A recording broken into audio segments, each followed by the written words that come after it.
And finally today, guys, Fast and Furious 9 has started filming. It's kind of weird to think that they're going to be shooting, I believe they're shooting 9 and 10 back to back. Justin Lin is back to finish out the franchise that he ultimately reinvigorated with, I don't want to say Tokyo Drift. In 2006's Tokyo Drift was Tokyo Drift, but when they came back with Fast and Furious in 2009, and that really reinvigorated the franchise leading into 2011's Fast 5, which is the best entry in the franchise by far.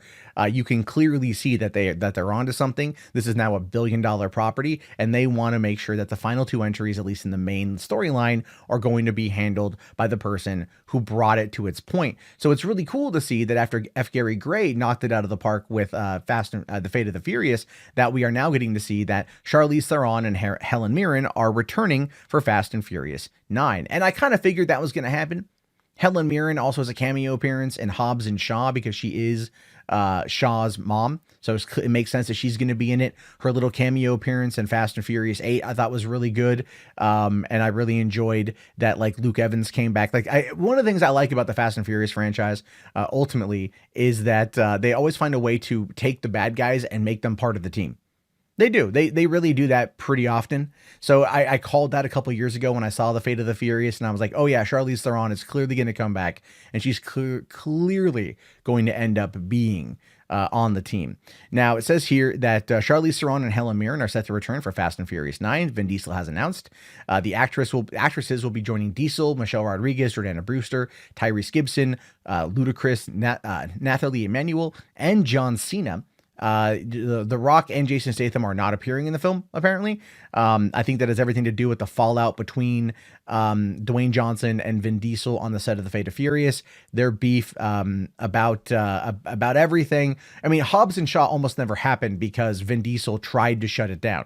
He did. He cut down a lot of stuff because the chemistry between Jason Statham and The Rock in Fast and Furious 8 was great. It was what people really talked about, which is one of the reasons why we're getting Hobbs and Shaw in just a couple weeks.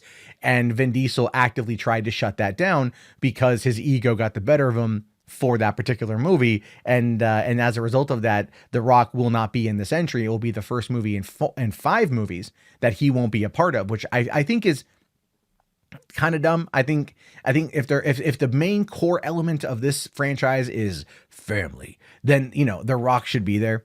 And the fact that he's not goes to show you that the egos of these two men are pretty damn high. Anyway, Theron will once again play cyber terrorist Cypher, who was unveiled in the 2017 movie. Mirren's character was also introduced in that film as Magdalene Shaw, the mother of Jason Statham's character Deckard Shaw.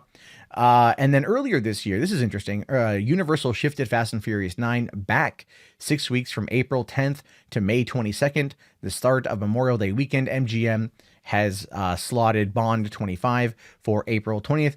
Okay, so yeah, and then Fast and Furious, we'll face, okay, it will go up against SpongeBob. None of that even matters.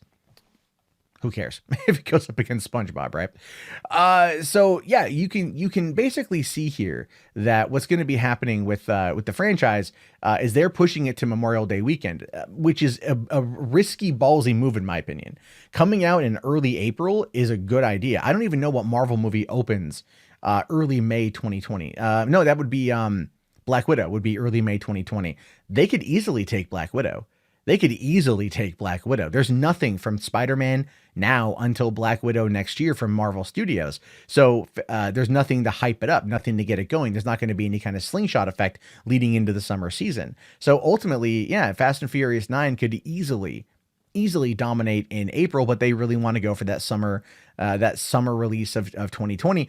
Or that May, I don't know. I think it's dumb to release on May 22nd, by the way. I think to release it earlier, why crowd the season? We've already seen that this year, where a lot of these big profile films deemed maybe too big to fail in some aspects have not done as well. Even Toy Story 4, which did really well in its opening weekend, still failed to reach the original estimates put out by Hollywood. I mean, it's not that the movie hasn't done a lot of money. It's just that the movie hasn't done as much money as they thought it would. So I think if Universal was smart, they would pull it back to April and just shore up that slot, because we know that big budget movies can do well in April. Fast and Furious 7 and 8 both opened in April, and they both made $1 billion. I don't know why you want to mess with a good thing. It's Universal. What can I say? They're now working with Amy Pascal. They're not making the best of ideas.